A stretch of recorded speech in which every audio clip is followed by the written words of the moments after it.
untuk dengar dan taat, yaitu kepada pemimpin dalam keadaan kami giat maupun terpaksa, dalam keadaan malas, baik dalam keadaan susah maupun mudah, dalam keadaan lapang, dan dalam keadaan pemimpin bersikap sewenang-wenang pada kami, memonopoli bagian untuk diri mereka tidak diberikan kepada kami.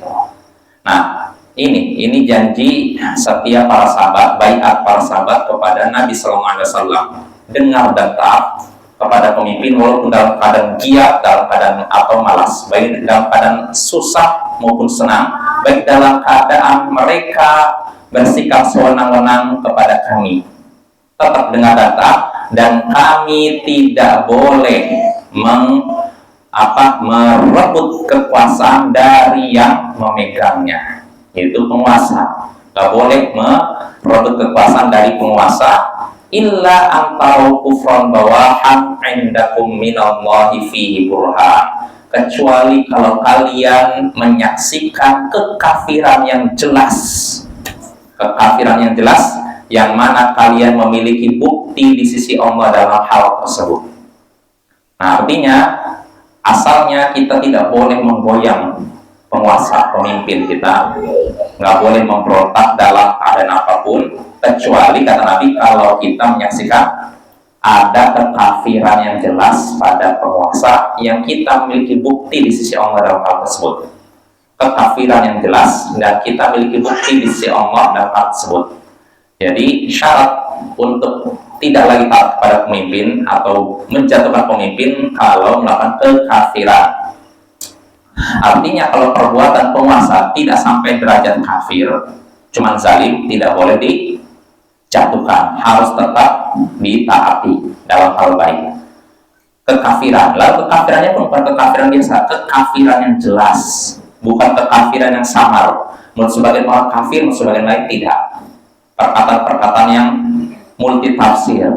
Sebagian orang menganggap, ini perkataan kafir nih. Sebagian lain, wah ini masih ada kemungkinan dia maksudnya bukan kafir. Nah, kalau kayak gini nggak bisa.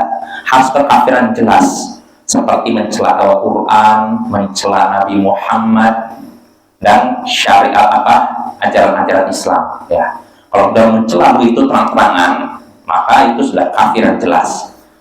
Lalu berikutnya punya dalil. Kalian memiliki bukti di sisi Allah dan hal tersebut. Kalian punya dalil yang menunjukkan bahwa itu adalah kafir. Jadi kafirnya bukan dari otak kita aja, menurut perasaan kita, tapi harus ada dalilnya. Nah ini ya Bapak ya.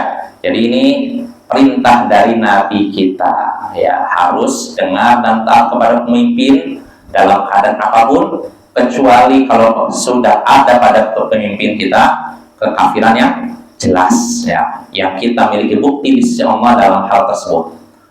Lalu dari hadis kedua juga dari Ubadah bin Samit, Nabi juga menekankan kita untuk dengar, isma' wa ati' fi usrika wa yusrika wa mansyatika wa makrohi wa tharatin alaik wa in akalu malak wa darabu dhahrak illa an yakuna ma'siyah.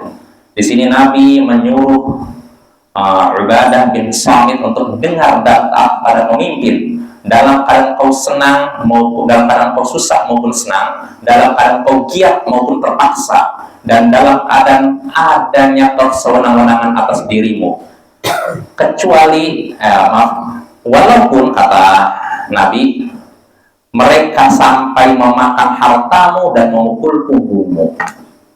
Artinya walaupun kezaliman penguasa sampai merampas harta kita, memukul punggung kita, tetap benar dan taat, ya, nggak boleh dijatuhkan, nggak boleh membangkang, kecuali apa kata Nabi dalam hasilnya, kalau kita menyaksikan kekafiran yang jelas, yang kita punya bukti di sisi Allah dalam hal tersebut.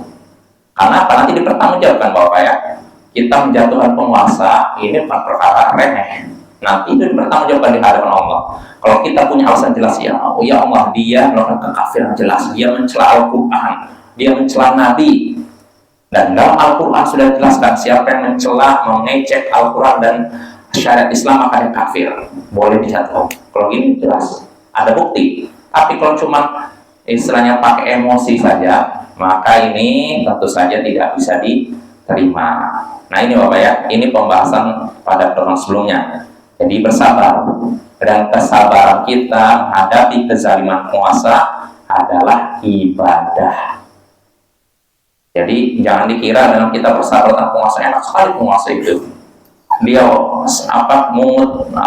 ngambil pungutan dari kita yang susah, dia yang enak. Ya ini mana ujian Bapak ya, ujian untuk umat manusia, ujian untuk rakyat. Kalau rakyat mau bersabar, maka mereka dapat pahala yang besar.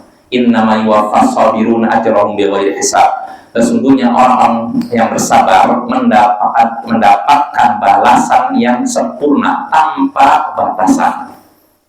Jadi artinya balasan mereka dicukupkan, dipenuhi tanpa batasan. Artinya pahalanya sangat banyak, tidak terbatas. Ini orang yang mau bersabar, dan alangkah beratnya sabar. Ya kita mungkin ngomong kayak gini mudah, sabar, tapi dalam prakteknya gak semudah itu. Terutama kalau sudah menyinggung urusan perut atau apa, ya kan? Orang kalau udah urusan perut udah bawaannya emosi. Nah, terutama misalkan kalau menyaksikan penguasa kok ngambil pungutan-pungutan itu, berkurang penghasilan saya, berkurang pendapatan saya, udah langsung emosi. Akhirnya apa? Bertindaknya bukan berdasarkan dalil Al-Quran atau hadis berdasarkan wahyu, tapi berdasarkan emosi. Hati-hati. Kalau kita udah bertindak berdasarkan emosi, yang ada adalah kerusakan. Kita akan terjatuh dalam perkara yang dimurkai oleh Allah. Maka selalulah berpegang teguh pada Al-Quran dan Sunnah. Berpegang teguh pada Sunnah Nabi. Di situ ada keselamatan yang di dunia maupun akhirat. Ya jadi ini Bapak ya, itu hadis yang kita bahas pada pertemuan sebelumnya. Jadi sabar menghadapi pemimpin separah apapun kezaliman mereka, karena kesabaran kita bernilai ibadah. Tapi walaupun perlu kita ketahui, walaupun kita akan sabar, bukan berarti kita tidak menasihati mereka. Keliru. Kalau sabar tapi nggak menasihati, jangan. Kita bersabar menghadapi kezaliman penguasa, tapi kita juga berusaha menasihati mereka. Siapa tahu mereka tidak tahu. Karena apa? Pendamping buruknya inilah yang membisikkan. Udah ini aja. Coba pungut rakyat ini, ambil pungutan ini dengan entah atas nama pajakkah, atas nama retribusi atau apalah istilahnya. Jadi ada pembisik-pembisik yang berbicara tanpa ilmu, menghalalkan kezaliman, maksudnya membolehkan kezaliman atas nama pungutan ini, pungutan itu. Nah, mungkin penguasa memungut dari rakyat pungutan-pungutan tertentu, karena tidak tahu kalau itu haram, karena pembisikan dari pendampingnya. Makanya kalau kita menghadapi penguasa seperti itu harus kasih nasihat. Ya, nasihatnya nanti akan kita bahas pada hadis-hadis berikutnya ya. Jadi nasihatnya tidak di mimbar umum, di tempat-tempat terbuka, tapi di tempat tertutup. Nah itu Bapak ya, itu pembahasan kita pada pertemuan sebelumnya.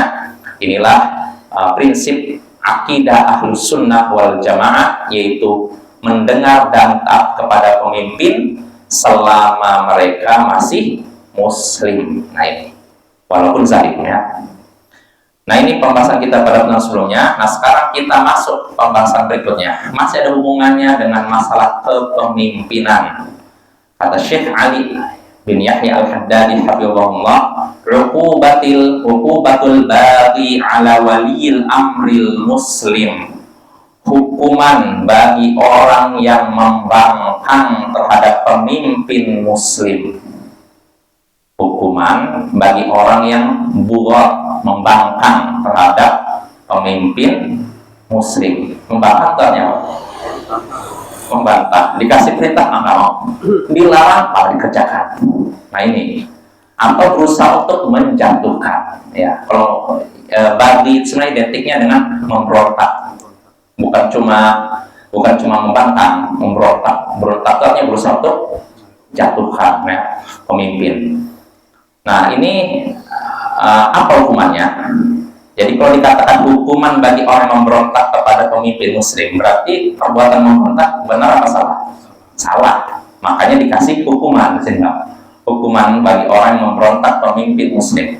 Apa hukumannya? Kita baca hadisnya. Berkata Syekh Ali bin Yahya Al-Haddadi hafizahullah, an Arjafah radhiyallahu anhu qala sami'tu Rasulullah sallallahu alaihi wasallam yaqul man atakum wa amrukum jami'un ala rajulin wahidin yuridu an yashqa asakum aw yufarriqa jama'atakum faqtuluhu, rawahu Muslim.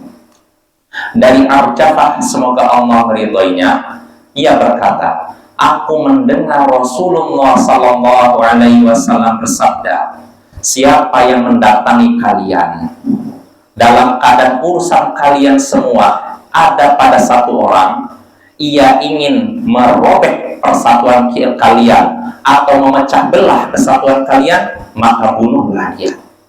Hadis riwayat Muslim.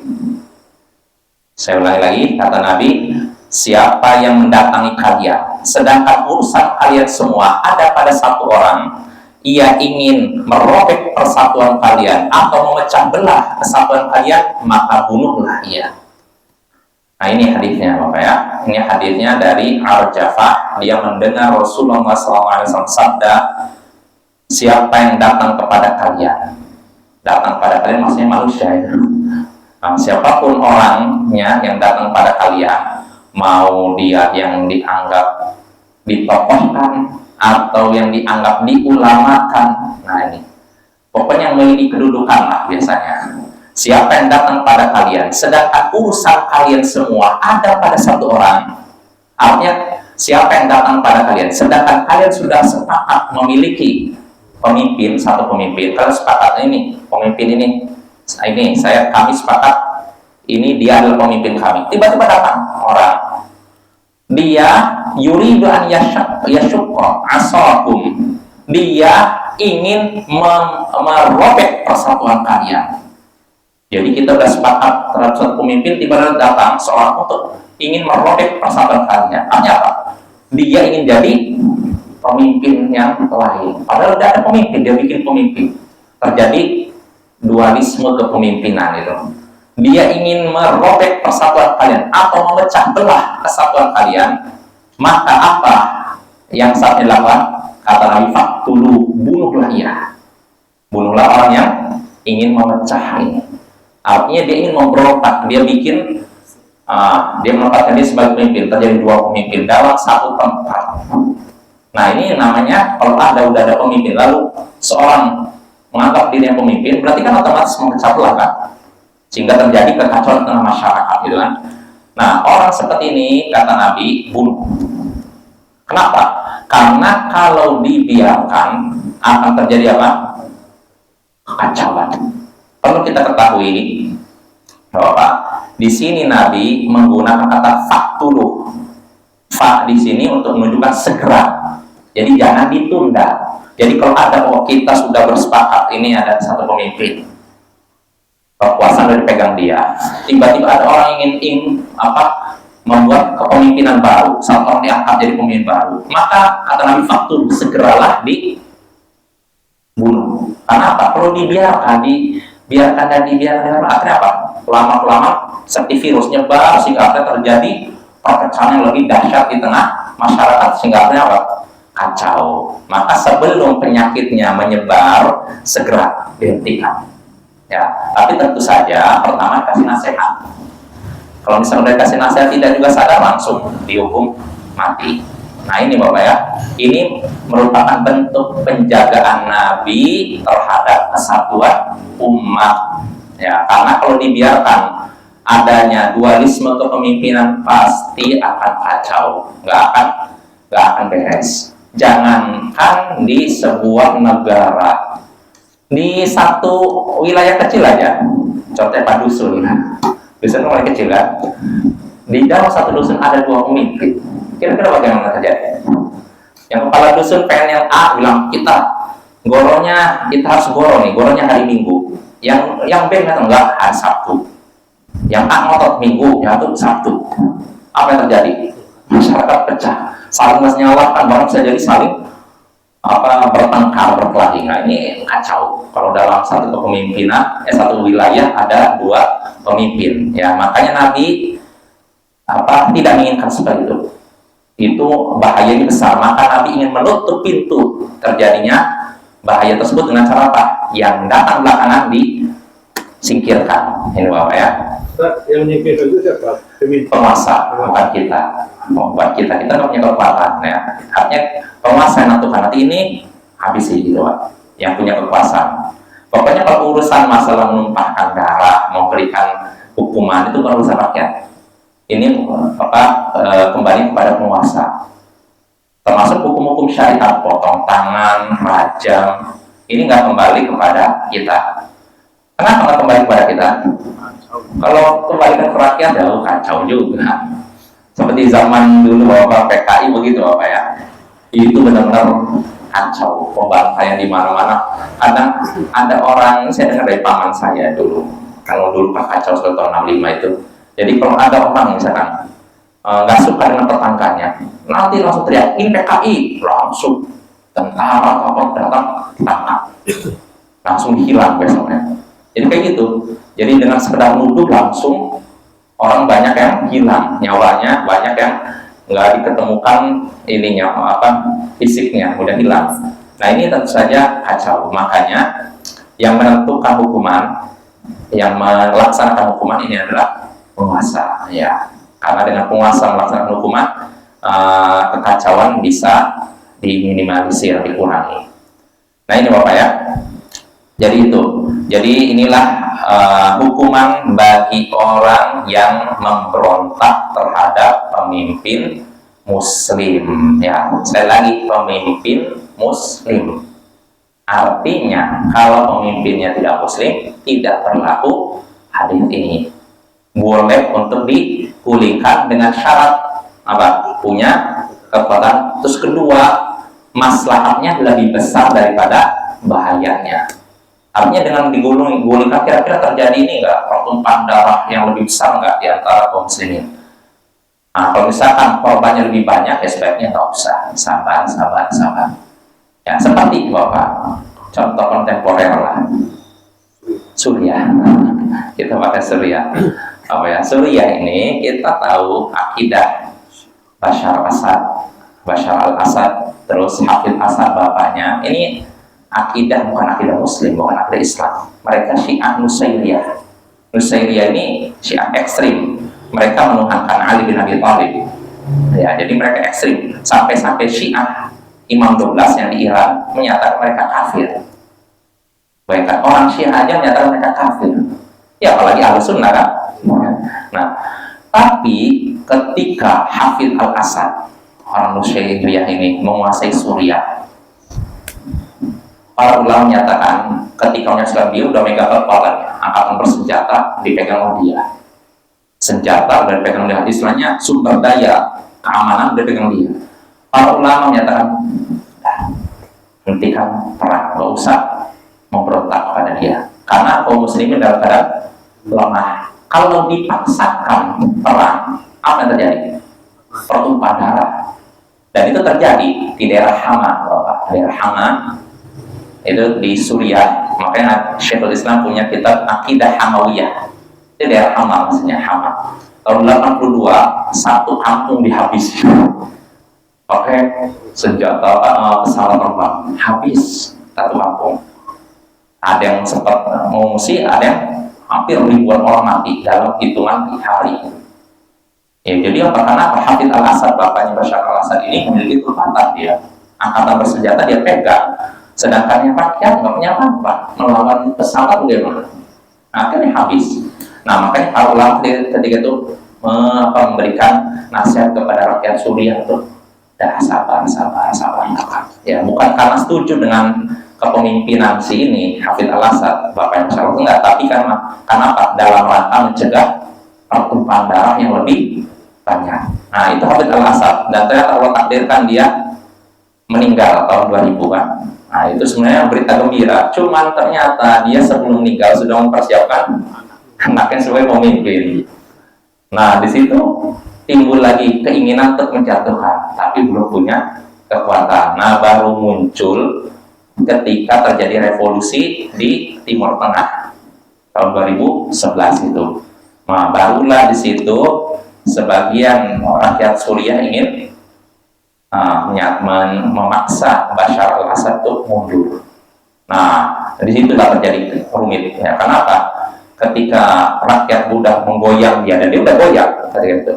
Siapa sangka Iran masuk, Hizbullah masuk, dan akhirnya Suriah pun, Rusia pun nyokong. Ya, akhirnya tadinya bisa dibilang Bashar al-Assad mau runtuh, ternyata kuat lagi. Namun Allah takdirkan juga ternyata di akhir tahun yang lalu Allah jatuhkan dia, sehingga akhirnya dia kabur ke Rusia. Nah, ini artinya gini Bapak, kalau memang pemimpin ini tidak layak jadi pemimpin karena dia sudah bukan Muslim, nah, maka kalau memang kita punya kekuatan jatuhkan. Tapi kalau tidak punya kekuatan, bahkan dikhawatirkan timbul korban yang banyak, maka bersabar ya. Dan kesabaran kita insya Allah menghasilkan kebaikan. Ya, mungkin itu yang di Suriah ya, mereka sabar sampai setelah tersusun kekuatan berhasil menggulingkan pemimpin zalim yang menyimpang gitu ya. Nah itu ya. Jadi pembahasan kita ini hukuman bagi orang yang memberontak kepada pemimpin, maksudnya pemimpin yang Muslim. Ya, adapun pemimpin yang bukan Muslim tidak berlaku.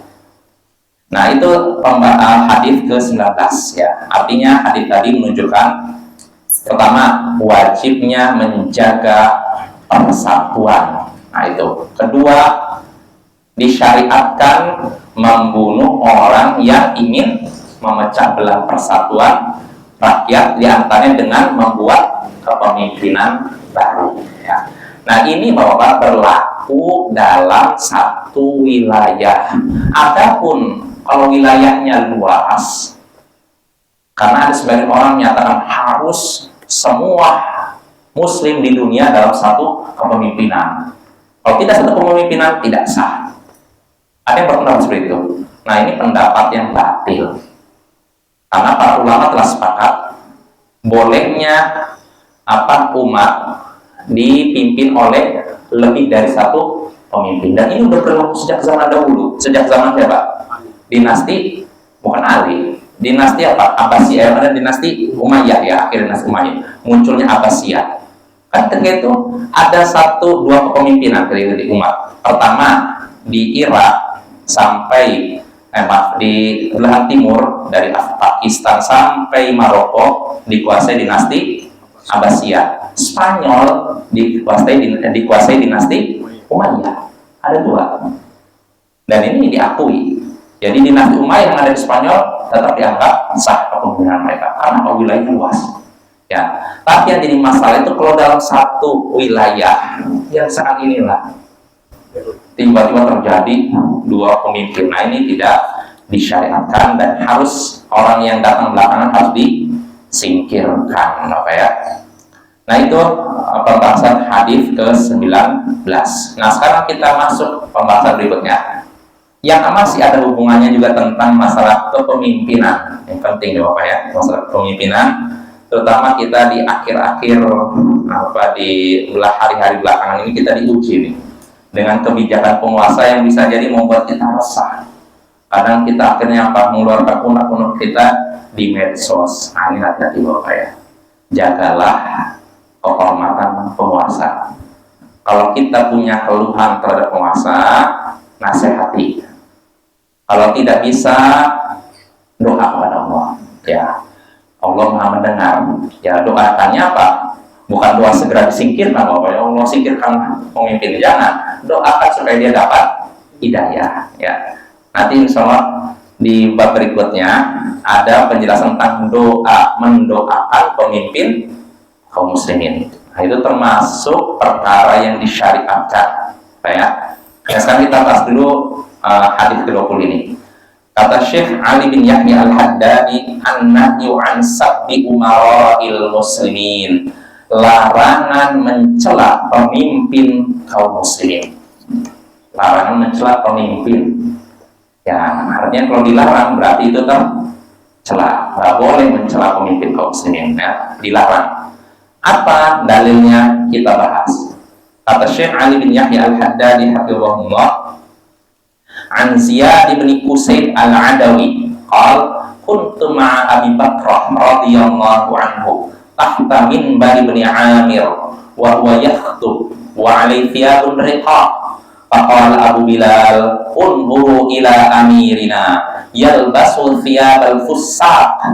Faqala Abu Bakrah uskut, sami'tu Rasulullah sallallahu alaihi wasallam yaqul man ahana sultanallahi fil ard ahanahullah. Rawahu Ahmad wa Tirmidzi wa qala hadza haditsun hasanun gharib wa hasanahu al-Albani. Dari Ziyad bin Qusayb al-Adawi, ia berkata, aku pernah bersama Abu Bakrah, semoga Allah meridhoinya, di bawah mimbarnya Ibnu Amir, sedangkan ia sedang berkhutbah dan ia memakai pakaian yang tipis. Maka Abu Bilal pun berkata, lihatlah kepada pemimpin kita, dia memakai pakaian orang fasik. Abu Bakar berkata, diam kamu. Aku mendengar Rasulullah SAW bersabda, siapa yang menghina penguasa yang sudah Allah tetapkan di muka bumi, maka Allah akan menghinakannya. Hadits riwayat Ahmad, Tirmidzi, dan ia berkata ini hadits hasan gharib dan dinyatakan hasan oleh Al-Albani. Nah ini Bapak ya, ini haditsnya. Haditsnya dari Ziyad bin Qusayb al-Adawi. Dia bercerita, dia pernah bersama Abu Bakrah, sahabat Nabi Abu Bakrah Nufay bin Al-Harith. Dia pernah bersama Abu Bakrah di bawah mimbarnya Ibnu Amir, seorang penguasa Ibnu Amir. Jadi di bawah mimbar ya, mimbarnya di bawahnya. Jadi Ibnu Amir ini sedang berkhutbah ceramah. Nah, Ziyad bin Qusayb ini sedang bersama Abu Bakrah di bawah mimbarnya Ibnu Amir. Dalam keadaan Ibnu Amir seorang pemimpin sedang berkhutbah. Dan ketika itu Ibnu Amir ini memakai pakaian tipis. Artinya pakaian, kalau dikatakan pakaian tipis, pakaian yang mahal, halus, nah gitu. Artinya lembut. Nah, tipis itu maksudnya lembut. Makin lembut pakaian berarti makin mahal. Kalau makin kasar berarti makin murah. Makanya kaum sufi menganggap memakai pakaian tipis mau lambang cinta pada dunia. Terus bagaimana pakaian dari bulu wol? Makanya sufi dari kata suf, bulu domba. Karena sufi generasi awal suka memakai pakaian dari bulu domba yang kasar untuk melambangkan apa? Zuhud terhadap dunia. Nah, ini Ibnu Amir ini, dia seorang amir, seorang pemimpin, dia berkhutbah memakai pakaian yang halus. Tiba-tiba Abu Bilal yang duduk di situ berkata kepada jamaah, lihatlah pemimpin kita, dia memakai pakaian orang-orang fasik. Jadi menurut dia, kalau memakai pakaian bagus, ini pakaian orang fasik. Terus harusnya bagaimana memakai pakaian yang kasar-kasar, yang melambangkan zuhud terhadap dunia. Ini menurut dia, saking semangatnya dia, ibaratnya ingkar mungkar tapi tanpa ilmu. Nah, Abu Bilal berkata di hadapan jamaah, bayangkan, lihatlah pemimpin kita, dia memakai pakaian orang fasik. Nah, disinilah Abu Bakar sahabat Nabi langsung menegur dia, uskut, diam kamu. Aku mendengar Rasulullah SAW bersabda, siapa yang merendahkan dan menghinakan pemimpin yang telah Allah tetapkan di bumi, maka dia akan Allah rendahkan, akan Allah hinakan. Maknanya jelas ya, kalau ada pemimpin yang sudah Allah takdirkan ada ditetapkan ada di bumi, ditunjuk oleh rakyat entah dengan cara musyawarahkah atau dengan cara penunjukan oleh pemimpin sebelumnya atau dengan kudeta kah? Ya, kudeta juga kalau memang seorang mengkudeta lalu kekuasaan dipegang dia, kita pun harus dengan data. Nah, siapa yang merendahkan dan menghinakan pemimpin yang ada di muka bumi yang sudah Allah tetapkan, maka Allah akan menghinakannya dan merendahkannya. Nah, ini Bapak ya, ini ancaman bagi orang yang suka mencela pemimpin. Nah, jangan suka mencela pemimpin Bapak ya. Itu bukan sifat muslim yang baik, bukan sifat ahlus sunnah. Karena sifat ahlus sunnah justru mendoakan Pemimpin mendoakan yang baik, bukan mendoakan keburukan apalagi mencela. Makanya Imam Al-Barbahari dalam Syarh Sunnah pernah menyatakan, "Idza ra'aita rajula yad'u 'ala sultan fa'lam annahu sahibu hawa." Kalau engkau menyaksikan seseorang suka mendoakan keburukan untuk penguasa, maka ketahuilah dia pengikut hawa. Pengikut hawa nafsu, artinya orang sesat. Kalau engkau menyaksikan orang yang suka mendoakan keburukan untuk penguasa, maka ketahuilah ia orang sesat. Nah, ini kata Imam Al-Barbahari. Wa idza ra'aita rajula yad'u lisultan bisalah bil khair bisalah fa'lam annahu sahibu sunnah insyaallah.